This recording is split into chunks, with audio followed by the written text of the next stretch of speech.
Nagaan isiniifatu akkam jirtu kabajamtoota hordoftoota keenya. Sagantaa fayyaa Dooktara Koo jedhu karaa ETV Afaan Oromoo torbanitti yeroo tokko simbiraan geenyudha. Sagantaa keenya keessattis dhimmoota fayyaa garaagaraa, fayyaa waliigalaa, fayyaa daa'immanii, fayyaa dubartoota ulfaa, odeeffannoowwan dhibee kaanserii wal qabatan akkasumas odeeffannoowwan dhibeewwan xiinsammuu wal qabatanii fi odeeffannoo fayyaa garaagaraa qabannee kan simbiraan geenyu ta'a jechuudha. Akkam ture torban keessan haala kamiin dabarsitan? Fayyaan keessan eegamaadha. Ayyee egaa barumsa keenya torban darbee irratti barumsa guddaa barattaniitu jedhee yaada.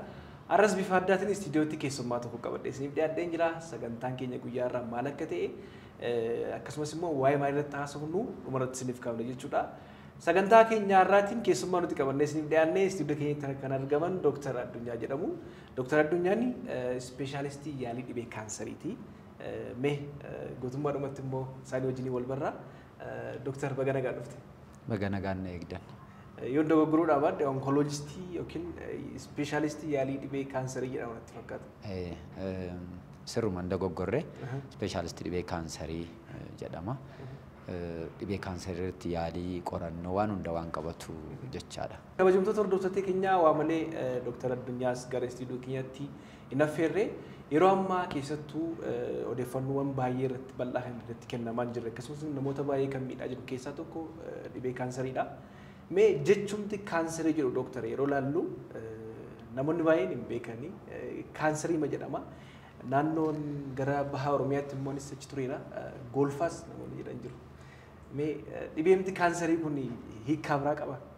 Ingiliffaan kaanserii suma jennu kaanserii jennee waamna afaan Oromoodhaani.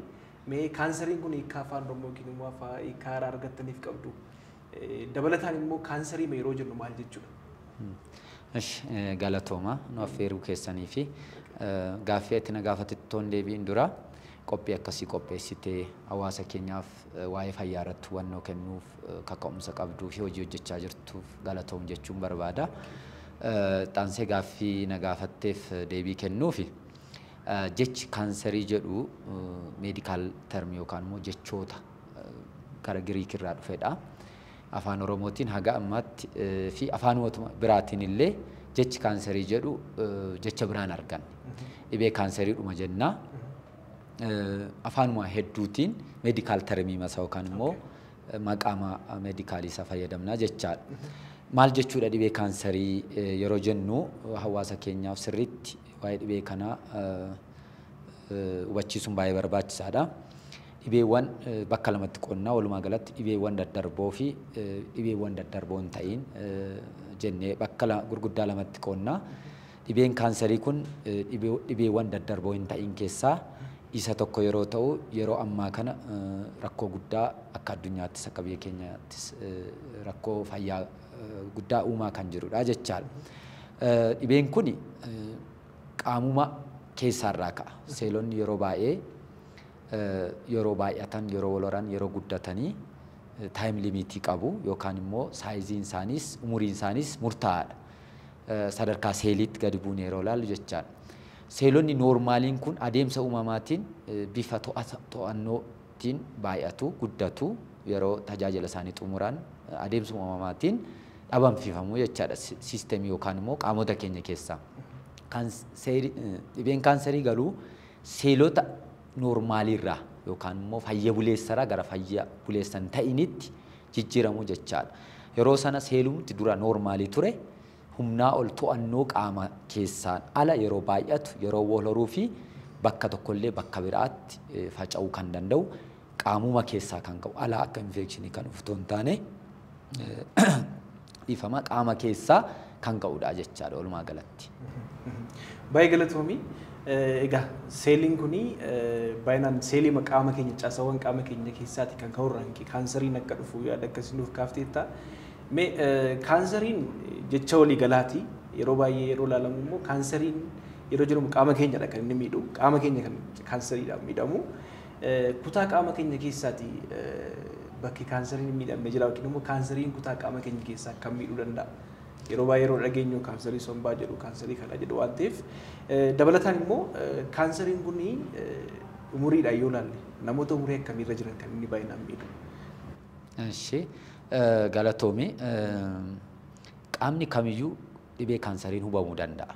Kan hawaasni keenya sirriitti hubachuu danda'u qaba. Kan ammoo qorannoo addunyaa yeroo hedduu qorannoo kaansarii irratti gaggeessurraa no organ is immune for cancer jedhama. Qaamni kamiyyuu dhibee kaansariitiin hubamuu danda'a jechaadha. Garuu haalli uumama isaa fi baay'inaan qaamota keenya keessaa kamirratti irra uumamaa kan jedhu garaagarummaa guddaa qaba. Qaamonni baay'inaan dhibee kaansarii kanaan hubaman jiraachuu danda'u dubartoota irrattis dhiira irrattis jechaadha. Fakkeenyaaf kaansariiwwan bebbeekamoo akka biyya keenyaattis akka addunyaattis dubartoota huban keessaa kaansariin harmaa sadarkaa tokkoffaarra jira. Ittaanee immoo kaansarii fiixee gadameessaa kan jennu sadarkaa lammaffaatti jira akka biyya keenyaatti illee. Ittaanees immoo akkasuma kaansarii mar'imaanii kaansarii mormaa oliifaa jennee itti fufuu hin dandeenya. Dhiira irratti immoo akkasuma head and neck cancer kan jennu yookaan immoo kaansariiwwan mormaa olii ka'anii fi kaansarii mar'imaanii kaansarii garaachaa baay'ee beekamoodha jechaadha. Kanaaf qaamni kamiyyuu kaansariin hubamuu danda'a. Haalli uumama isaa fi baay'inaan qaamonni uumaman garuu garaagarummaa ni qabu. Umurii kamii fi saala kamirratti baay'ataa kan jedhuu fi dura akka western countries yookaan immoo biyyoota gara dhihaa jiran kanarratti cancer is a disease of old age jedhama ture dura. Namoota umuriin deeme fakkeenyaaf 50 ol 40 ol ta'uu danda'a. Kuni garuu yeroo ammaa kana umurii giddu galeessaa fi umurii yaangi kan jennuu fi adolescent kan jennu irratti illee uumamaa jira jechaadha. Sababiiwwan yeroo ammaa kana kaansariin umurii giddu galeessaatti gad deeme maalii kan jedhu qorannoo bal'aa barbaada. Isa yeroo risk factors yookaan immoo dhibee kaansarii isa irratti naasofna. Kanaaf saalli lachuu umuriin kamillee dhibee kaansariin uumamuu ni danda'a. Garuu kaansarii tokkorraa kaansarii gosa biraatti baay'inni isaa incidence and prevalence isaa garaagarummaa qaba. Uumamuu dhibee kaansarii yookaan hubamuu qaamotaa garaagara tokkorraa tokkotti wal fakkaataa miti jechaadha. Tole kutaa qaama keenya keessaa kan kaansariin hin saaxilamne ilmoos hin jiru jettee gaafteetta. Mee kaansariiwwan kana yoo ilaalle immoo akka addunyaatti fi akka biyya keenyatti immoo kaansariiwwan bebbeekamoodhaa fi kaansariiwwan baay'inaan mul'atan namoota baay'ee irratti mul'atan mee kaansarii akkamiiti? Baay'ina yookaan immoo sadarkaawwan dhibee kaansarii qaama tokkorraa qaama biraatti biyyoota adda addaatti garaagarummaa qaba.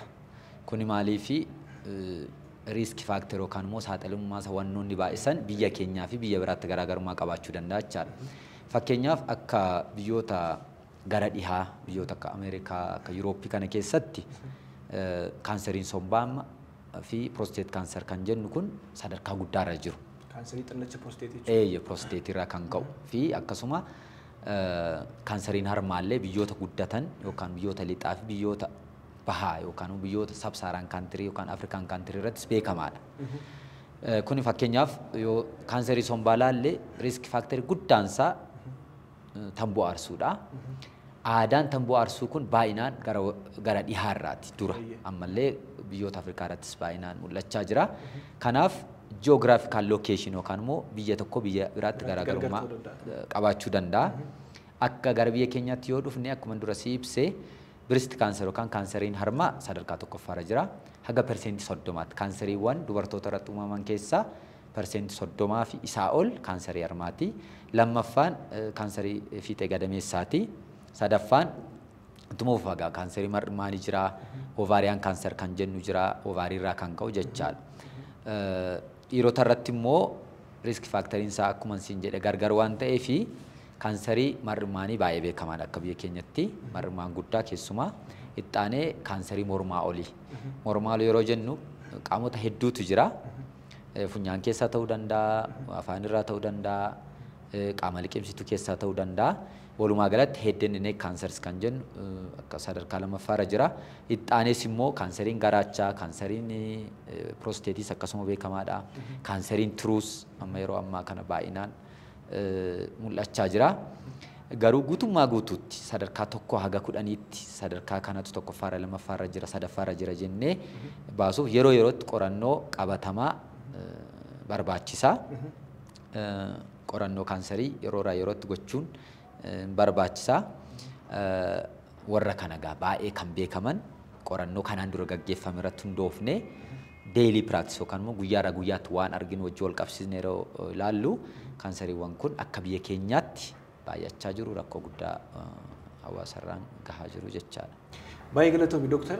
Egaa mee wantoota amma kaanserii ammaa kaafte keessaati keessattuu akka biyya keenyaatti sadarkaa tokkoffaarratti dubartoota kan nu baay'atu keessaa tokko kaanserii harmaati. Moor sagantaan keenya guyyaarraas kan irratti haasoo barbaanne kaanserii harmaa irratti bal'inaan kaafnee hawaasni keenya dhimma kana irratti odeeffannoo akka argatu barbaanneeti. Saayinsaa kinaamni isaa gargara ta'u malee dhiirri dhalaan harma qabu. Mee kaanseriin harmaa kun kaanserii akkamiiti? Dabalataan immoo gama saalaatiin yoo ilaalle kaanseriin harmaa kun dhiira uumuu danda'a moo dubartoota qofa miidhaa? Gama saalaatiin yoo ilaalle reeshoon isaanii wal qixa moo eenyuun caalaatti miidha kan jedhus kana kaaftee akka tulaasuutu barbaada. Mee kaanserii harmaa kan akkamitti ilaalta? Kaanserii akkamiiti? Akkuma amma seensa keenya irratti dubbanne kaanseriin harmaa akka biyya keenyaatti sadarkaa tokkoffaarra jira jenneerra.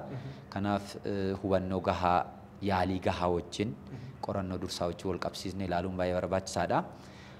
Kaanseriin harmaa akkuma maqaasaa harmarraa kan ka'u jechaadha.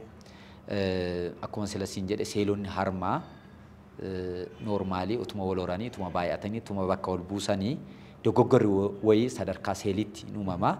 Kanaaf seelonni kun gara fayya buleessummaarra gara fayya buleessummaa hin taanetti jijjiiramanii to'annoo ala wal horuu jechaadha guddachaa deemu jechaadha. Kanaaf akkuma beeknu harmi haadholiif yookaan dubartoota waa guddaa bareedina isaaniitii madaala qaamaa eegaa daa'immaniif immoo madda soorataati jechaadha. Kanaaf qaamota baay'ee shamarraniif yookaan haadholiif barbaachisanidha.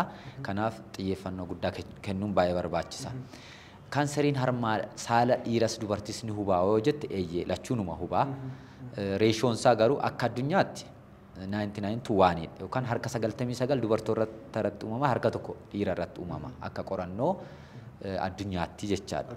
Dhaabbata addunyaa dhaabbata fayyaa addunyaa akka baasetti akkas akka biyya keenyaatti qorannoo yeroo ta'etti gaggeeffame irratti dhiirota irratti xiqqoon baay'ata. Yeroon siin jedhu 95 dubartoota persentii 5 dhiira irratti jechaadha. Maaliif kan jedhu sababa isaa sababni isaa akkuma siin jedhee qorannoo bal'aa barbaachisa garuu genetic factory ta'uu danda'a geographical factory kan jennu wajjin wal qabachuu danda'a. Wanna tokko hawaasaaf informationii kennuuf qorannootiin kan deeggarame ta'uu qaba. Kanaaf qorannoo yeroo sana kan mul'ise harka 95 dubartoota irratti harka 5 dhiira irratti akka ta'etti ibsee sababa isaa garuu qorannoo biraan barbaachisaa jechaadha. Maaliif dubartoota irratti baay'ata yoo jenne isuma sila ganaatti deemnu kana saaxilamummaa dhibee kaanserii maaltu fidaa tokko tokko qaamaaf maaltu saaxila kan jedhu ilaaluun barbaachisaadha jechaadha. Kanaaf yeroo baay'ee saaxilamummaa kaanserii harmaaf kan nama saaxilan tokko saaladha akkuma isin jedhee dubartoota irratti rabaata. Maaliif akka kan ta'e ni ilaalla. Umuriin illee akkasuma akka biyyoota dhihaa kanaatti waggaa 50 fi isaa olitti baay'ata. Akka biyya keenyaatti garuu waggaa 20-30 keessa illee kaanserii harmaa hedduu argaa jirra. Saaxilamummaa guddaa yookaan risk faaktarii kan jennu saala wajjin wal qabsiisnee jechaadha. Hormoononni ovaarii irraa maddan jiru. Estrogen and progesterone kan jennu jechaadha. Hormoononni kun qaamonni wal hormaataa akka wal hormaataaf qophaa'an warra godhan faayidaa guddaa warra qaban jechaadha. Akkasumallee immoo harma stimulate yookaan immoo sosochoosuun yookaan immoo gara kaanseriitti akka deemaniif saaxiluu danda'a hormooniin kun jechaadha estrogen kan jennu keessumaa. Kanaaf tokko isa lammaffaa breast structure kan jennu jira. Structure yookaan immoo caasaa harmaa gilaandis yookaan daaktis kan jennu jiru gilaandonni adda addaa jiru. More matured yookaan immoo guddaa ta'ee kan uumamu kan dubartootaati. Kanaaf haguma saayiziin isaa guddachaa deeme dhiira hojii yeroo kompeerii goonu jechaadha. Seelota sanarraa ka'uunsa chaansii isaa guddachaa deema jechaadha. Kanaaf kompleksiitii yookaan immoo haala uumama sana wajjinis ol qabataa garuu riskii guddaa kan ta'u uumamumaan estrogen and progesterone kan jennu hormoonota kanadha jechaadha. Kabiraa riskii faaktarii kan jennu yaa asumaan kan harmaa kana yootti dabalee yookaan immoo dhibee kaanseriif saaxilummaa isa kan ol kaasan jechaadha. Warra ammasiin jedhee alatti umurii saala hormoonii kan wajjin dabalataa genetic factor kan jennu jira. Parsentii 10 hanga 15tti nuyi warra haadhaaf abbaarraa jiinii fudhan ni jira. Dhibeen kaansarii dhibee daddarbaa miti asitti hawaasni keenya hubachuu kan qabu. Akkasumallee immoo jiinii nuti warra keenya irraa fudhannee dhalannu suni salphaatti gara dhibee kaansariitti jijjiiramuu danda'a sadarkaa seeliitti yoo jenne parsentii hunda miti parsentii 10 hanga 15tti genetic factor yookaan immoo hereditary factor kan jennu kan warra irraa fudhannus ni jira jechaadha. Kanaaf fakkeenyaaf maatii tokko keessa obbolaa lamaan yeroo tokkotti breast cancer yookaan kaansarii harmaa qabu taanaan warri sadaffaa afuraffaa saaxilummaa isaa ol kaasaa deemaa jechaadha. Obbolaas haadhas ta'uu danda'a. First degree relative yookaan immoo walitti dhiigummaan kan walitti hiikan jechaadha. Kanaaf genetic factor isa tokko kan biraa environmental factor kan jennu jiru. Waannoota naannoo wajjin wal qabatan infection adda addaa ta'uu danda'a. Like HIV faa ta'uu danda'a. Ulfaatina qaamaa olii ta'uu danda'a. Furdina humnaa olii ta'uu danda'a. Warri kuni saaxilummaa dhibee kaansarii kana yookaan kaansarii harmaa kana ol kaasaa jechaadha. Kanaaf baay'inaan kan mul'atu dubartoota irratti qorannoo hedduun waggaa 45 isaa ol jedha. Garuu akka biyya keenyaatti waggaa 20-30 keessas baay'ee argaa jirra. Garaagarummaan epidemiological yookaan immoo haala uumama isaa biyya keenya biyya biraa maaltu garaagar godhe yoo kan jedhuuf akkuma silasiin jedhee genetical factory ta'uu danda'a yookaan environmentii ta'uu danda'a. Isa sana qorannoo qabatamaa ta'ee evidence yookaan ragaan deeggarameeti ibsuu dandeenya jechaadha. Kan biraan isa dura wanta si gaafachuu barbaadu tokko fakkeenyaaf yeroo baay'ee mana yaalaa yeroo dhufanii dubartoota ijoollee keessattuu yaangeejii shamarran irratti akka tasaa yookiin immoo ofii isaanii of ilaalanii yookiin immoo insidentaalis argamuu danda'a akka tasaa ixii yookiin immoo kalladoo jedhama. Kalladoon yeroo itti harma irratti ba'u yookiin immoo ixii harmaa qabdaa gama fayyaatiin faayibiroo adenooma kan jennu kunniin yeroo itti irratti mul'atu jira. Namoonni baay'een ixii qabda yeroo jedhanii maalitti yaadu harma wajjin wal qabsiisanii kaansarii harmaatiin wal qabsiisanii yeroo isaatti ilaalaa jiru. Wantoonni kunniin like wantoonni amma keexii jenne kunniin carraa isaan gara kaansariitti guddachuu qaban akkamidha. Lammaffaa immoo dhuguma kaansariidha hawaasni akka hin hubatuuf maaliif namoota baay'ee irratti keessattuu ijoollee umriin isaanii yaangitee irratti waan hedduminaan argamuuf jechuu barbaade. Dabalataan immoo egaa kaansarii harmaa ittisa isaatti utuu dhufeen fuulduraa akka achumaan ittisa isaas kaastee akka nu haasoftuun barbaada. Keessaa tokko breast self examination yookiin immoo ofiin of ilaaluu harma isaanii qaqqabuudha of ilaaluu kan jedhu tarii viidiyoo yookiin immoo footoodhaanis agarsiisuu dandeenya. Mee kana haala kamiin ilaalta waan kana akkasumas immoo dhibee kaansarii kana ittisuun ni danda'ama erga saaxilbaastoota isaa yookiin immoo risk faaktarii isaa nuuf kaaftee haala kamiin ittisuun danda'ama. Eshi galatoomi wanni harma irratti dhiitee hunduu kaansariidha miti kan jetteef akkuma tu ibsite wanni dhiitee hunduu kaansariidha jechuun dandeenya. Keessumaa shamarran umuriin isaanii waggaa 20 naannoo 20 fi isaa gadi ta'e akkuma ati jette benign lesion yookaan immoo wanna dhiitee garuu kaansarii kan hin taane ta'uu danda'a. Akkuma jette fibro adenoma jenna medikaalii. Kanaaf hawaasni fakkeenyaaf umurii yaangii ta'e yookaan immoo waggaa 20 fi isaa gadi ta'an shamarran keenya waan dhiitee yeroo arganii haga mana yaalaa deemanii mirkaneeffatanitti na'uun qabanii yeroon akkas jedhu immoo callisaniituma ofirratti ilaaluu qabu jechaa koomiti. Kanaaf wanni harmarra dhiitee hunduu kaansarii ta'uu dhiisuu danda'a. Keessumaa namoota umuriin isaanii yaangii ta'an yookaan immoo umurii dargaggummaarra jiran jechaadha. Namoota umuriin isaanii haga 25-30 isaa oliif riiskoota silasiin jedhe qabani probability umurii kanarratti uumamuu waan qabuu fi carraa sadarkaa umurii kanarratti uumamuu waan qabuu fi ilaalamuun dirqama. Kanaaf wanni dhiitee hunduu kaansarii ta'uu dhiisuu danda'a garuu ilaalamuun barbaachisaadha. Otoo nahiin mana yaalaa yookaan ogeessa bira deemanii kaansarii moo miti kan jedhu adda baasuun barbaachisaadha. Kabira akkaataa kamiin salphaatti haadholiin harma isaanii ilaalanii fayyummaa harma isaanii eeggachuu danda'u kan jedhuufi atuu kaastetta breast self examination the simplest the cheapest jenna nuti. Baay'ee salphaa fi baay'ee rakasa gatii nama hin kaffalchiisne jechaadha. Kanaaf akka WHO yookaan immoo dhaabbata fayyaa addunyaatti gorsi kennamu shamarran haadholiin harma isaanii ji'atti yeroo tokko ofumaa ilaallachuu ni danda'u.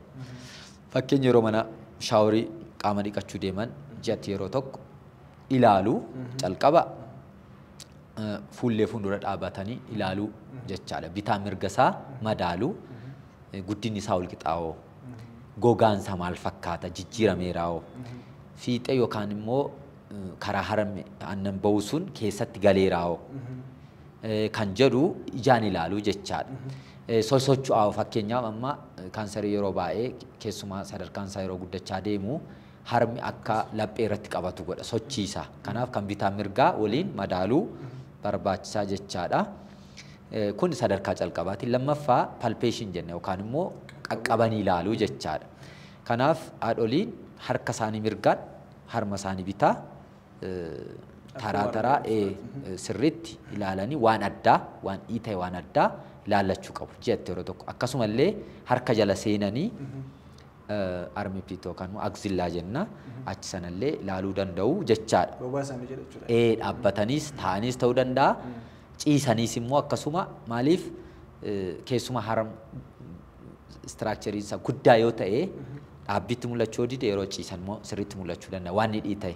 Kanaaf shamarran haadholii dura ilaallatu ixxaanee ciisaniis ta'uu taa'anii dhaabbatanii qaqqabatanii sirriitti harma isaanii ilaallatu jechaadha.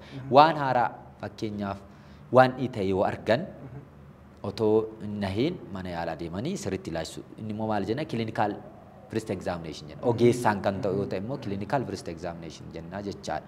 Inni sadarkaa lammaffaadha.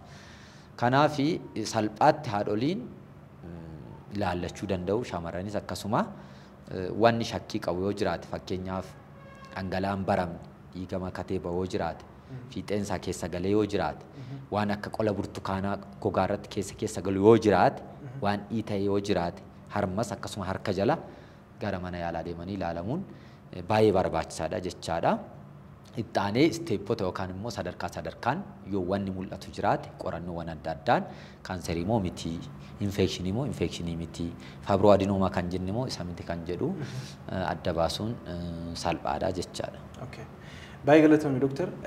Ammas gara kaanserii mallattoo dhibee kaanserii kanaatti utuu hin galiin dura yeroo baay'ee dhibeewwan garaagaraatiif yeroo itti iskiriin ta'an yookiin immoo ilaalaman jiru namoonni baay'een.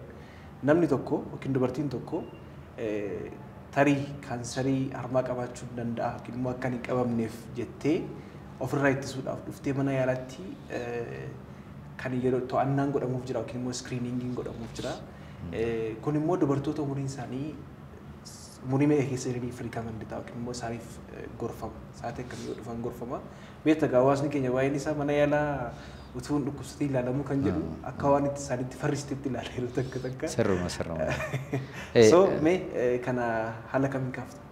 Galatoomii Dooktar Naafiyaad yaada bareedaa gaaffii bareedaa kaastee gaaffii dura na gaafatte keessaa kan hafe kaanserii harmaa ofirraa ittisuun ni danda'ama kan jette akka qorannoo dhaabbata addunyaatti qorannoo fayyaa dhaabbata kan addunyaa ibsutti kaanserii parsentii 50 ofirraa ittisuun danda'ama jedha.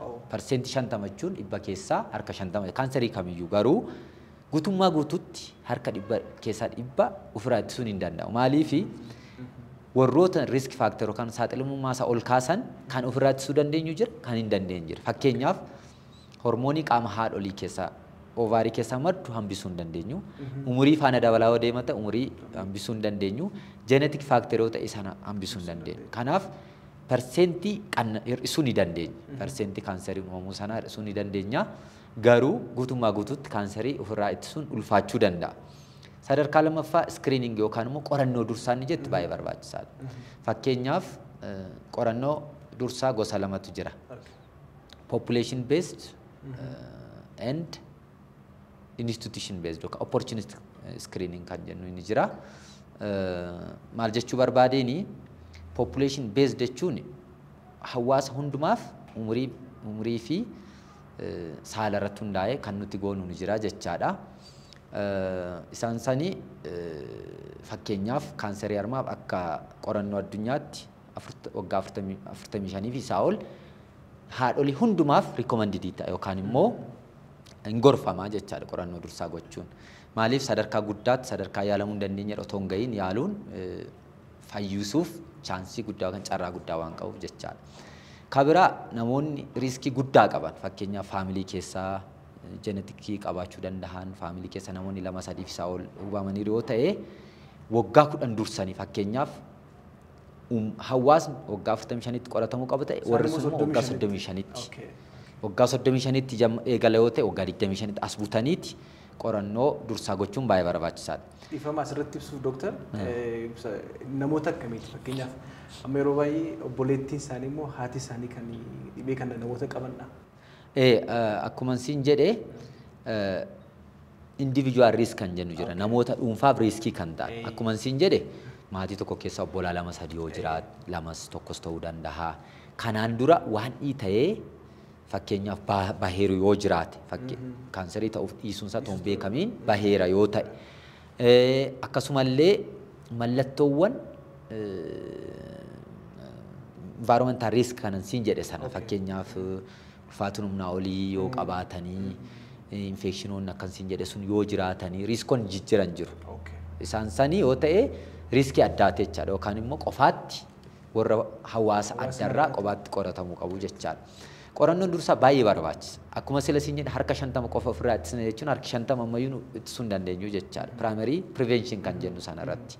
Risk factor yookaan immoo wantoota saaxilamummaa isaanii yoo hambisne iyyuu guutummaa guutuutti kaanserii ofirraa ittisuun erga hin danda'amne qorannoo dursaatiin sadarkaa badaa sadarkaa guddaarra ta'uu hin ga'iin irraa yaalamuun ni danda'ama jechaadha. Kanaaf hawaasni keenya kanarratti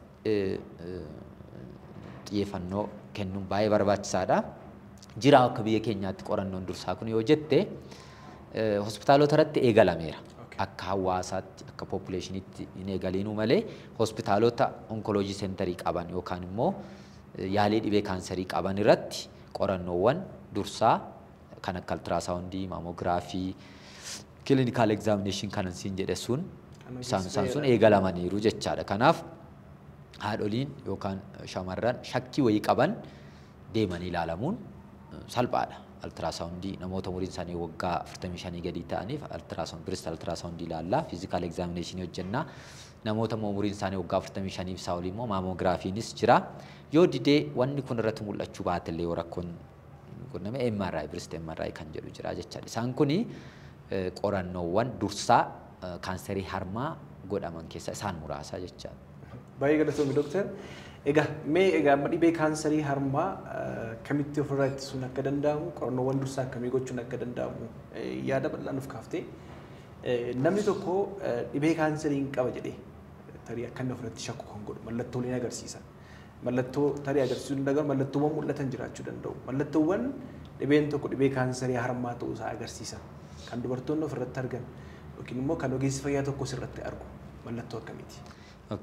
Galatoome ammasi akkuma sila jedhe kaanserii harmaa sirriitti yeroo sadarkaa calqabaa irratti argachuun salphaadha. Maaliif jedhe ni mul'ata ofii of ilaallachuu danda'u. Fakkeenyaaf kaanseriiwwan keessaa ka'ani salphaatti sadarkaa ijoollummaa isaatti sadarkaa 1ffaa 2ffaa 3ffaa irratti argachuun ulfaachuu dhiisuu danda'a.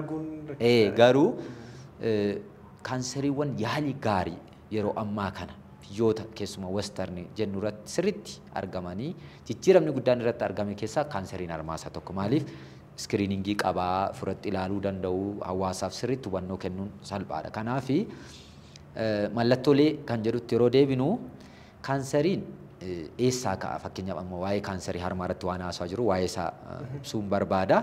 Garuu kaanserii tokkorraa tokkotti mallattoon isaa wal fakkaataa miti. Kaanserii harmaa irratti maal ta'uu danda'a yoo jenne tokko mallattoo kamiitu qabaachuu dhiisuu danda'a. Keessumaa yoo baay'ee xiqqoo ta'e fakkeenyaaf seentimeetira tokko gadi 1.5 waan akkasii xiqqoo yoo ta'e mallattoo maatuu qabaachuu dhiisu. Dhukkubbii qabaachuu dhiisuu danda'a. Dhiitoon ishii xiqqoo yoo taate yoo fakkeenyaaf harmi sun keessumaa haadholiin hoosisaa fa'aa yoo jiru ta'e harma hoosisaa jiru ta'e aannan waan guutuu fi dhiitoo san adda baasuun rakkisuu dhiisuu danda'a. Akkasumallee yeroo ulfaafaallee salphaatti dhiitoo san adda baasuun rakkisa. Kanaaf inni calqaba mallattoo kamiitu qabaachuu dhiisuu danda'a. Kabiraa haguma guddachaa deeme haguma saayiziin isaa yookaan immoo guddinni isaa dabalaa deeme mallattoolee adda addaa argisiisuu danda'a. Tokko Iitoo qobaatti harma sanarraa adda ba'ee mul'achuu danda'a. Yeroo shaaworii galan akkuma carraa arguu danda'u yoo of ilaalanis arguu danda'u. Lammaffaan gogaa irratti jijjiiramni mul'achuu danda'a. Fakkeenyaaf harma irratti fakkeenyaaf akka qola burtukaanaa xaxxa kan jedhe keessa kan gale qabaachuu danda'a. Akkasumallee harmi fiixeen ishee keessatti galuu dandeessi. Fiixeen isheen mul'atu suni gara keessatti galuu dandeessi. Dhangala'aawwan adda addaa harmaa ala. Fakkeenyaaf haadholiin aannan hoosisu jiraachuu danda'u. Inni noormaaliidha. Rakkoon qabu aannanidha. Garuu waan akka malaa fakkaatu waan dhiiga makate baha yoo ta'e kunis mallattoo isaanii keessaa isa tokko jechaadha. Kan biraa akkuma sila siin jedhe garaagarummaa harma bitaaf mirgaa tokko xiqqaachuu danda'a tokko guddachuu danda'a. Innis kan biraati sochii harmaallee akkuma sila siin jedhe haga kaansariin harmaa guddachaa deeme laphee irratti qabachaa deema. Maaliif kaansariin sun amma guddateeni amala seelota naannoo sana jiranii qabachuu qaba waan ta'eef sochii dhiisuu danda'a. Laphee irratti laxxafamee yeroo haadholii fuulduratti bukkeetti socho'an inni tokko socho'e inni tokko socho'uu dhiisuu danda'a. Kan biraa harma irratti mallattoon kamiyyuu mul'atiin takka takka harka jalatti liimfinood kan jennu liimfaadinooppaatii jenna. Xannachawwan maaliifi ujummooleen harmarraa waan dhangala'aa adda addaa funaananii iddoo biraatti dabarsan jiru. Yoggoo sana kaanser seelonni suni harmarraa ka'anii karaa harka jala sana ujummoolee liimfaatik direeneej jenna yookaan ujummoowwan liimfii deddeebisan jenna dhangala'aa wayii jira. Kaanser seelota sana xannacha sana keessatti sassaabanii qabatu jecha. Yeroo sana dhiita'uu danda'an illee. Kanaaf harka jalatti dhiita'uun kan biraati. Darbee morma faarratti ol bahee suuta suutaan sadarkaan yeroo deemu morma gara gadii irrattis dhiitoo mul'achuu danda'a jechaadha. Kan biraa yoo fagaate somba yoo seene yoo faca'e fakkeenyaaf qufaa qabaachuu danda'a. Tiruu yoo seene immoo dhukkubbii garaa qabaachuu danda'a. Ijji kunfaa bicaa ta'uu danda'a. Gara dugdaa yoo deemes akkasuma dugdarra dhukkubbiin qabaachuu danda'a. Lafee adda addaarras dhukkubbiin mul'achuu danda'a. Kun mallattoolee isaanii keessaa muraasa. Garuu akkuma siin jedhee sadarkaa isaarratti hundaa'a mallattoon isaallee sadarkaa isaarratti hundaa'a. Lookaalii yookaan naannoo sanaa ta'e mallattooleen sirra siin jedhee yoo fagaate immoo qaama kamirratti mul'ate somba irratti mul'ate mallattoolee sombaa qufaa dhiiga makatee akkitaan ba'uu danda'a. Tiruurra yoo deeme akkuma hojii tiruu waan miidhuuf ijji faa kun bicaa ta'uu danda'a. Maaliif hadhooftuun sirriitti qulqullaa'uu dhiisuu danda'a. Tiruu yoo qabate kanaaf ijji faa bicaa ta'uu danda'a. Mallattooleen kun isaan muraasa. Garuu mallattoo kana hin qabnu jedheetti namni qorannoowwan dursaa gochuu dhiisuu hin qabu. Maaliif mallattoos qabaachuu dhiisuu danda'a waan hin jedheef jechaadha. Kana saayinsiisaatu jedha namatti. Baay'ee galatoomii dooktar. Amma dhumarratti yaada kaafte keessaa mallattoon kan biraan kaansariin harmaa agarsiisu keessaa tokko immoo kutaa qaama keenya keessaa bakka inni itti faca'ee bakka sana bakka miidhame sana irratti hundaa'ee itti kaafteetta. Yeroo baay'ee hawaasa keenya keessattis wanti baratame keessaa kaansariin hin faffaca'edha. Afaan fayyaatiin meetastaayisis kan jennee waamnu sana jechuudha. Hin faffaca'a jenna. Kama kanaan faffaca'iinsa kaansarii kanaan wal qabatee sadarkaa isaallee kaafnee akkasuma nu barbaada. Kaansariin sadarkaa qaba. Mee sadarkaan kaansarii harmaa bakka meeqatti qoonnee ilaaluu dandeenya? Dabalataan immoo kaansariin harmaa kuni qaama keenya harma dubartootaa yoo miidhe kutaa caasaa qaama bakka kamitti faffaca'uu danda'a? Amaloota kaansarii muraasa ibsuun barbaachisaadha. Tokko akkuma atu jettee akka dhibee isa kaanii miti. Kaansariin amala bakka tokkorraa qaama biraa deemuu ni qaba. Amalawwan gurguddoo gara 10 qaba kaansarii. Isa keessaa tokko isa kana. Lammaffaa daangaa isaan eegu.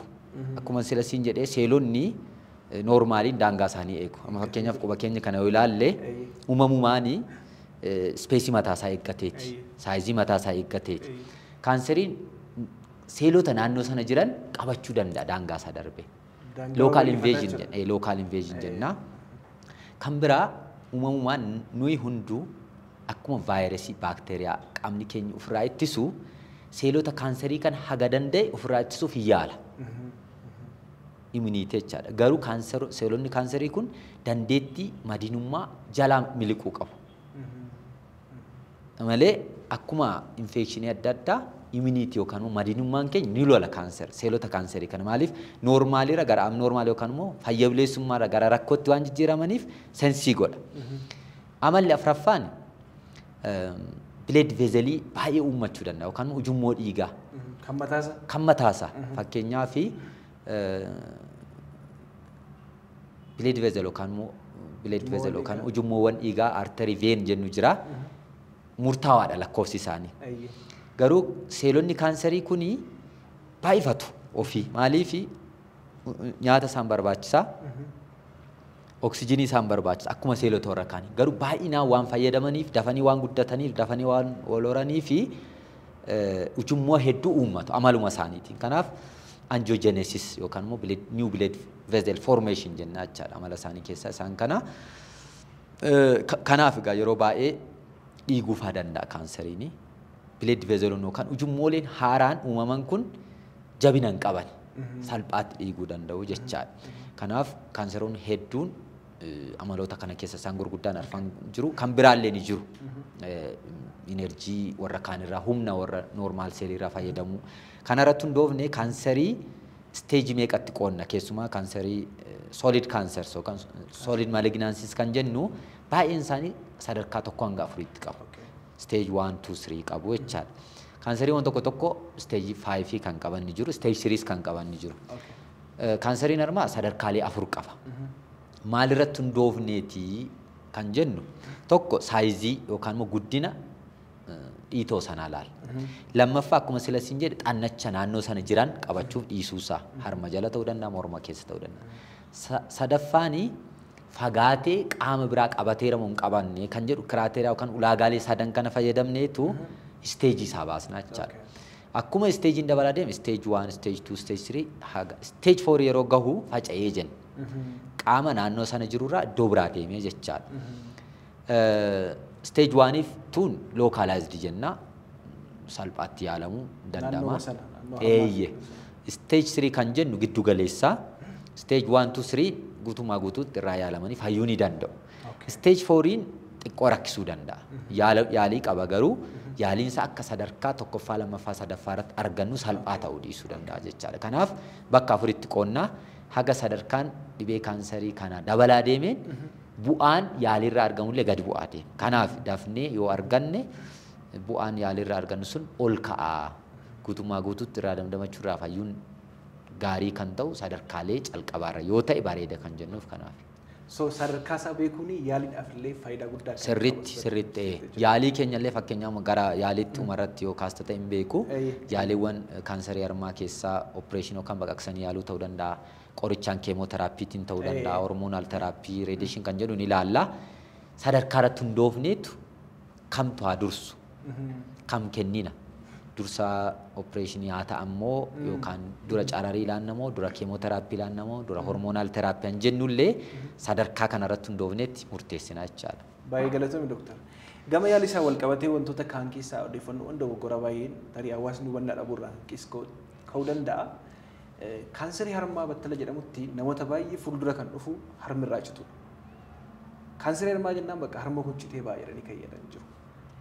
Kaanserii harmaa yaaliin isaa harma muruu qofaadha. Dabalataan immoo kaanserii harmaarraa namni tokko dubartiin tokko kaanserii harmaan yoo dhukkubsatte kaanserii harmaarraa fayyuu ni dandeessi. Kanuma wal qabatee dhumarratti yaadatti akka nuuf kaastu yeroo kanan barbaadu egaa yeroo baay'ee ogeessonni fayyaa yaaliiwwan dhibee kanaaf ta'an baay'inaan akka isaan gochaa jiran namoonni baay'eenis immoo dhibee kanarraa akka isaan dandamatan argineerra.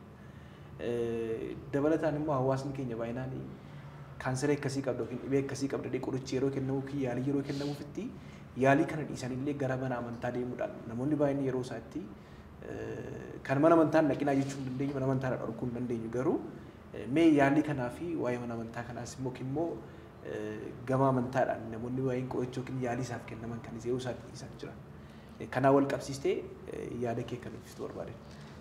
Gaaffii bal'aa kaastee kaanserii harmaarraa fayyuu ni danda'amoo kan jedhuuf eeyyee fayyuu ni danda'ama. Kaanserii kamirraayyuu akkuma sila siin jedhe sadarkaa isaarratti hundaa'a malee fayyuun ni danda'ama. Jireenya kamiyyuu akka nama kamiyyuu irraa damdamatanii jiraachuu ni danda'ama. Jirus immoo yaa'u ragaatiinis fayyanii kan jiranis jiru hedduun namoota hedduu kan hordofnus jiru. evidence yookaan ragaa wajjin wal qabsiisnee sirriitti fayyuun ni danda'ama. Kan hawaasni hubachuu qaba. Lammaffaa kaansarii harmaa muruma qofaa yaaliin isaa hojjette baay'inaan amma yaaliiwwan dhibee kaansarii kanaa yookaan kaansarii harmaa kanaa akkuma sila siin jedhe opereeshinii yookaan baqaqsanii yaaluun isa tokko. Baqaqsanii yaaluun gosa hedduutu jira gaa kana breast cancer sarjinoonnis yeroo biraa piroogiraamii biraa bal'aa hojjechuu danda'u. Inni tokko kaanseruma sana muranii baasu harma tontuqii. Breast conserving surgery jenna. Maaliif akkuma sila siin jedhe tokkoffaa bareedina haadholiiti baalaansii qaama isaanii eegaa madda soorata ijoollee isaaniiti jenneerra yoo harmi isaanii irraa oolee kaansarii sana baasuun yoo danda'ame inni tokko. Kanaaf muruu qofa miti jechaadha. Lammaffaani bakka kaansarii sana qofa muranii baasu. Isaaf egaa ulaagaariin barbaachisan jiru. Saayiziin isaa gar malee guddaa ta'uun qabu yookaan kaansarii sana harmi hafu bareedina haadha sanaaf yookaan immoo hammi hafuusaa gahaa ta'uu qaba. Fakkeenyaaf persentii 90 baaste persentii 10 qofa hambisuun kosmootiikaal yookaan bareedinaaf illee waan hundaaf illee gahaa ta'uu dhiisuu danda'a. Kanaaf saayizii xiqqoo yoo taate opereeshiniitiin baasan harma akkuma jirutti tursuun ni danda'ama jechaadha. Lammaffaan harma guutummaatti baasu. Yeroo baay'ee maaliif harmi guutummaatti baha yoo jenne amala kaansarii keessaa tokko deebi'ee bakka bu'uu danda'a. Idduma opereeshinii sanatti deebi'ee ka'uu danda'a jechuudha. Takka erguma harmi ka'eyyuu laphee sanarraas ka'uu danda'a. Margin status san jennu jira yeroo opereeshinii ta'anii seelonni noormaaliin illee itti dabalameen wajjin ka'uu qabu. Maaliif wanni xiqqoon yoo hafte deebi'ee ka'uu danda'a yeroo biraa. Xiqqoon ishee yoo hafte illee jechaadha. Kanaaf harma sana baasuun lammaffaa. Sadaffaan harma qofallee miti. As harka jala galanii xannachoota selasiin jedhe wajjin baasuun ni danda'a. Kanaaf warri kun filannoowwan opereeshinii yookaan baqaqsanii yaaluu keessaa isaan baay'inaan fayyadamnudha jechaadha. Akka biyya keenyaatti harma hambisanii kaansarii qofa baasuun amma dabalaa jira gaariidha. Maaliif dabalaa jira seete? Dhukkubsattoonni yeroo dhiyoo toon guddatiin sadarkaan isaa toon guddatiin waan dhufuu jammaranii fi kaanseruma sana baasanii akka deebi'een kaaneef immoo cararii yookaan humna cararii yaaluu keemooteraappii dhibee kaanseriif kan kennamu qorichoonni hedduutu jiru gosa hedduutu jiru isa kennuutiin akka deebi'een kaane gochuun danda'ama. Ammas hojjetamaa jira. Amma Xuqur Ambassaatti breast conserving surgery isa durii caalaa baay'inaan hojjetamaa jira. Itti aansinee cararii yaallaa keemooteraapiinis kennama hormoonaal teraappii kan jennu ni jira jechaadha. Kanaaf hawaasni keenya hubachuu kan qabu kaanseriin mul'ate jechuun walumaa galatti harmi muramu jechuu miti. Sadarkaa isaa laallaa yoos immoo ta'e dirqama taanaanis immoo iddoo biraatti faca'ee sombarra tiruurra deemee lubbuu haadholii dhabsiisuu irraa isa kanatu irra bestiidha jenneeti lubbuu baraaruun dirqama waan ta'eef jechuudha. Kanaaf yeroo hundaa harmatu irraa murama jechuu miti. Hawaasni keenya kan hubachuu qaba. Yaalii ammayyaa dhiisanii yaalii aadaa bakka amantaa deemuun kun akkamii? Daily practice kun ni argina. Kilinika hedduu irratti ni argina. Hospitaala hedduu irratti ni argaa. Akkasuma hospitaala Xuqur Ambassaa hedduu nu quunnama kun. Kanaaf asirratti xiyyeeffannoo guddaa barbaachisa. Yaaliin fayyaa fi amantii walitti hin bu'u. Namni amantaa hordofaa waan qabu qabachaa yaalitti fufuu danda'a. Waan kontiraa indikeeshinii qabu hin qabu, waan walitti bu'u hin qabu jechuudha. Garuu kaanseriin tokko haadholii tokko irratti mul'atee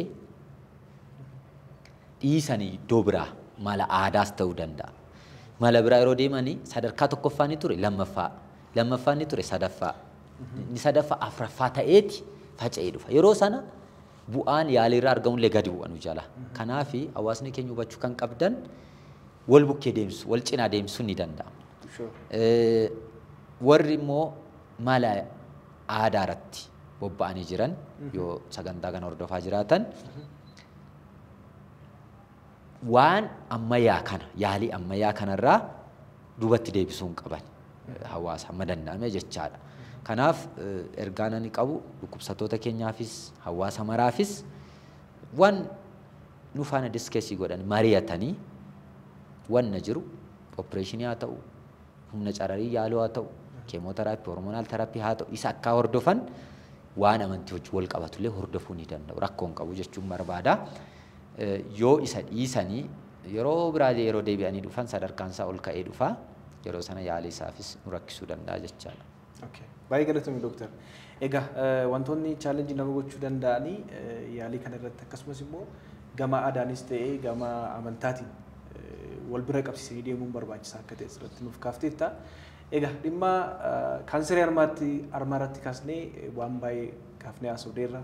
Kaanserii harmaa maaltu nama saaxilaa, mallattoon isaa akkamii akkasumas immoo yaaliin akkamii akka kennamuu fi dursanillee of eeggachuun akka danda'amu yaada kana nuuf kaafteetta.